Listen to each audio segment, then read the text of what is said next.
Hello everyone and welcome to the Token City show. As many of you know, Token City is a leading financial asset tokenization company that provides the legal and regulatory infrastructure allowing companies and financial institutions to easily issue, manage and trade tokenized financial assets. And it does this through a user interface customized to the client's brand and needs. And with the aim of providing greater liquidity to assets, Token City is creating one of the first blockchain-based stock exchanges regulated by the EU through the pilot regime. And today with us we have Gitta Küenker. She is a German citizen living in Switzerland. She is joining us live from the New York International Numismatic Convention.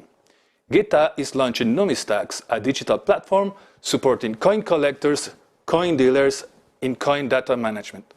Hi Gitta, happy to have you here. Hey, hi everybody. Good to see you. Let's go into it. I would like you to start by giving us an explanation of the problems that Numisstaxx solves. Of course. So Numisstaxx mainly addresses coin collectors, but also coin dealers, as you said, right? And I've been collecting art all of my life. I've been working with artists, my family has been in the coin business. My father founded a company, so I grew up in the world of collecting.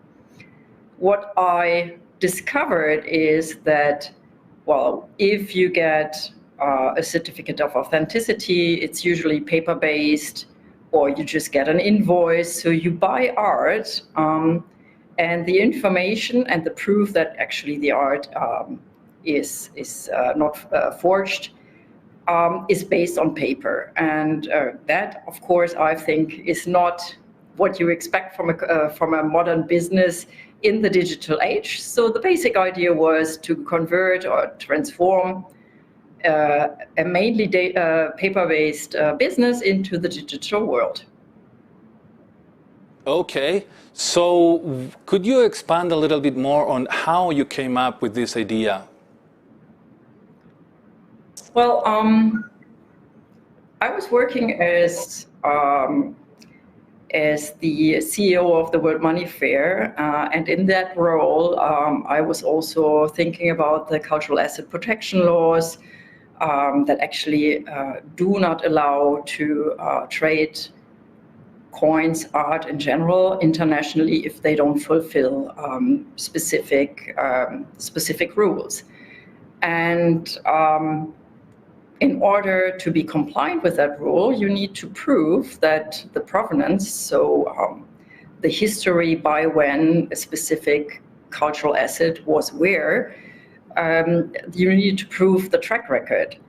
And specifically in the coin business, this track record is distributed through many, many sources. And again, I thought, well, probably that's not the best way to do it, right? So if ever somebody asks you whether you know when what was traded, how, and if you're allowed to do that, and you cannot prove that, there may be a compliance issue. That's one.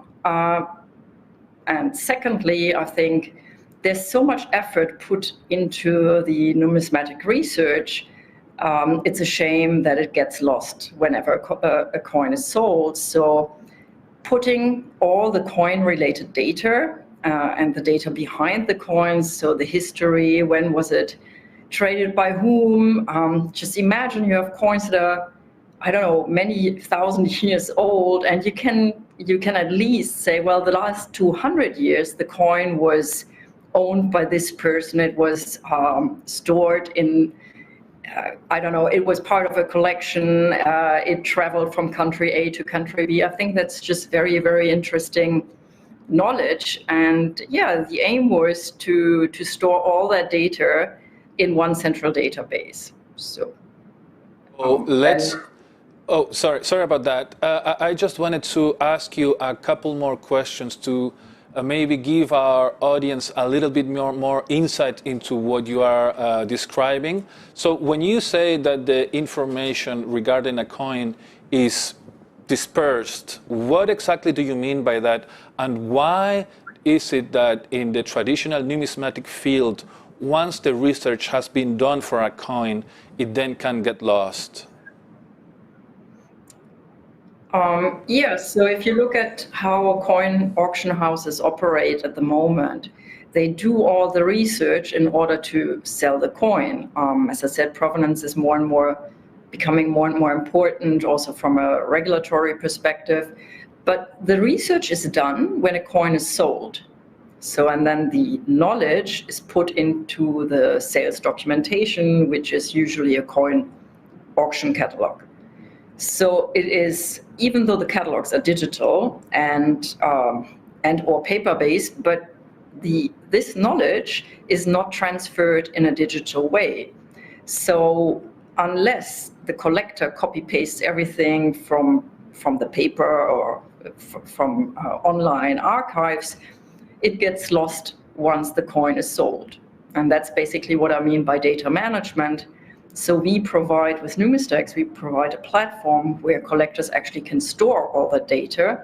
It's all in a central database. You can upload supporting material, invoices, tax declaration documents, and it's basically very, for the collector, it's a very efficient way to prove to whom it might be interested to the ownership of the coin, but also once the coin is sold again, you can just hand over the coin information through our database.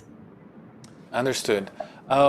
Let's go, if you like, a little bit more into the pedigree, so to speak, of your family in the numismatic world. You are a businesswoman. And let's maybe the one that wasn't in the numismatic business in your family, and suddenly now you come back determined to digitize the sector, and as far as we know, definitely poised to make it happen. So why don't you give us a little more context in your story in that sense?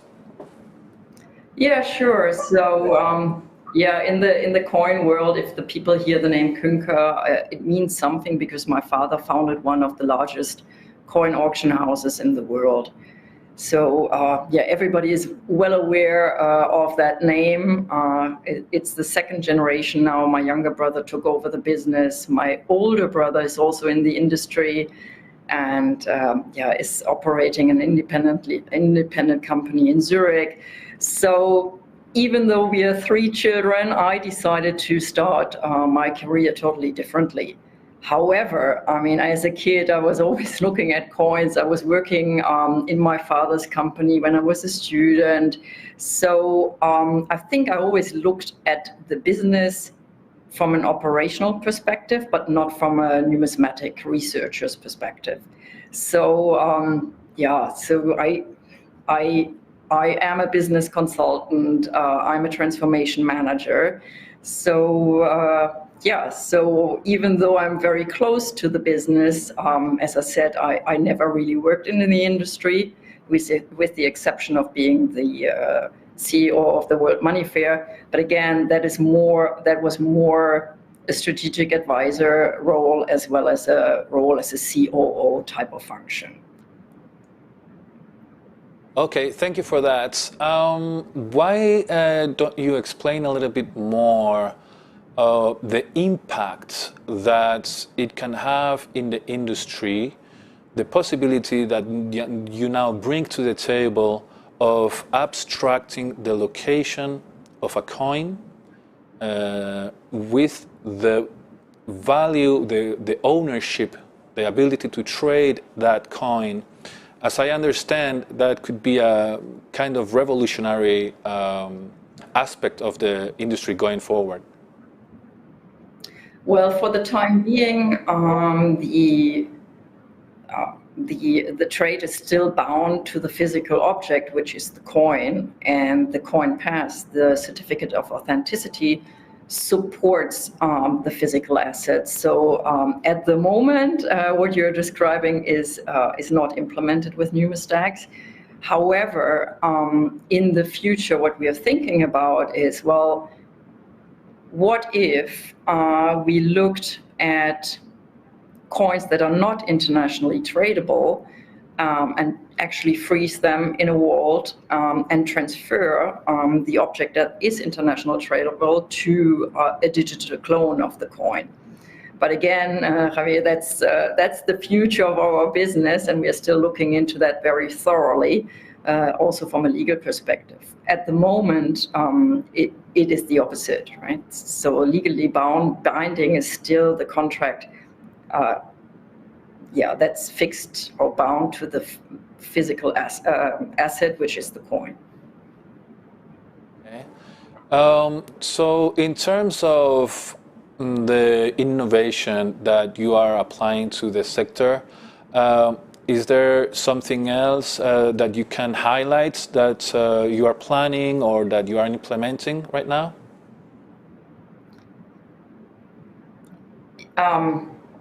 I think for this industry, I mean, I'm talking to so many people here in New York.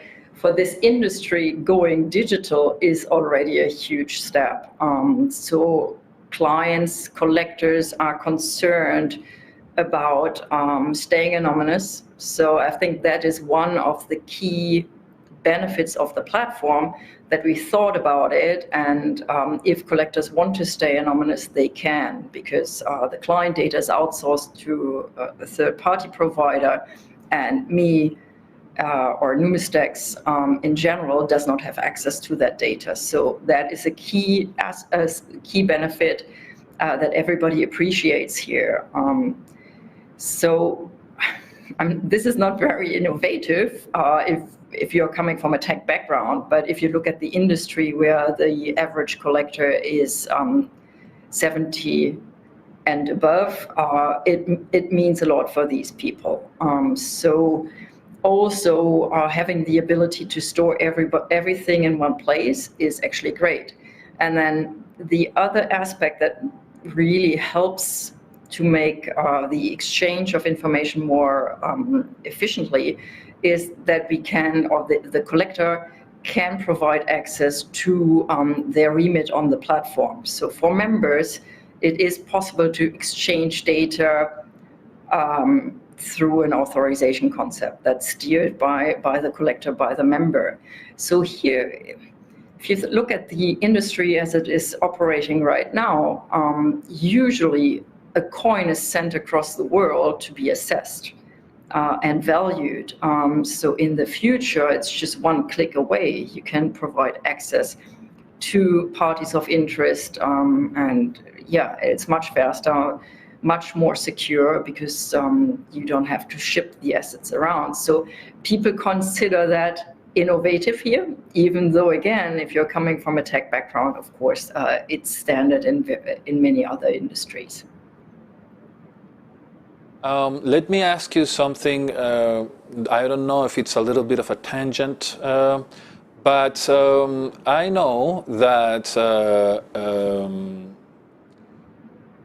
in the industry, to verify that a coin is the correct coin, it's not a forgery, it's not a fake, what is being used is high-resolution pictures. I have a question in that regard. Where do those pictures come from? I'm a collectionist. Who is making those pictures? Is it someone with their phone, the previous owner? Is it an auction house? And is there some room for innovation in that aspect from Numisstaxx point of view? Yes, of course. I mean, at the moment, there are specialized photographs that in Europe, there's one major company doing a lot of the photographs for the auction catalogs. Just think about it. We are talking about little pieces of metal. It's a matter of putting the right light to it, so the right angle to it. So it's not easy to take the photographs of these coins in general. So that's the standard procedure in the business today. of course, if you think a little bit ahead, ultra high resolution scans are the next, innovation to make sure it's really that specific coin that belongs to the certificate. So that is one challenge that we have, but the solution, of course, is already there. It's more an operational challenge than a technological challenge. So yes, we will, in the future, we will add to the general photographs that are currently taken, we will add ultra high resolution scans. What about, we are always talking about coins. How do you see the application of your technology, a technology that brings digitization to basically physical collectibles? There's been a lot of talk in the Web3 world about digital collectibles, NFT craze that we've recently seen. But in your case, it's NFTs that represent very valuable historical art or modern art. Do you see a potential for doing the same thing you're doing for coins with other types of art? Yes, of course. I mean, it's one thing that's very important. We differentiate ourselves, as you said, from the NFT world. We are using blockchain technology because it makes certificates forgery-proof, but we are not creating digital art in itself. So the art piece remains as is. It's just making sure that the document that goes with it is forgery-proof. And yes, of course, coins is one, I always call it use cases, or one segment, one vertical we are looking at. But even here in New York, some of the coin dealers are also dealing other passion assets, as we call it. So the natural extension is stamps, but also postcard, historic posters. There are many other use cases where certificates of authenticity that are forgery-proof are very important. We did a little bit of mystery shopping last summer, and I spoke to art galleries in general. So one is, since all the certificates are currently paper-based, that creates issues. They get lost, they are forged. So bringing that to a forgery-proof level, as we did in the coin business, is of course also for other coin-related industries, art-related industries, is an asset in itself. And then putting everything in the digital archives, providing access, is something that is becoming more and more important. So from the mystery shopping in art galleries, I know that some of the clients, of course, want to have their collections reassessed on an annual basis. So all these things can be easily done with our solution and can be extended to any collectible that may exist. Also, wine is a use case that is currently being discussed. So yes, we hope and we believe that we can leverage the platform for many other collectibles. Agreed. There seems to be a great opportunity there. And I wanted to, we are approaching the end of the interview. I wanted to ask you, is there anything else you would like to add regarding the Numismatics platform, future projects, anything you would like to add? Well, first of all, I'd like to add a big thank you again to the Token City team. It was a bumpy road, and yeah, we are glad that we have such a strong partner on our side, so thank you. And yes, of course, I mean, you hopefully will hear more of us also in other use cases, but also technology developments for the coin industry in the pipeline. And once we have decided which road we will take in order to implement them, I hope we can have such a discussion again and talk about the innovative solutions we came up with. I'm sure we will do that. Thank you so much, Gitta Küenker from Numisstaxx. It's our pleasure to have you work with us and be our clients.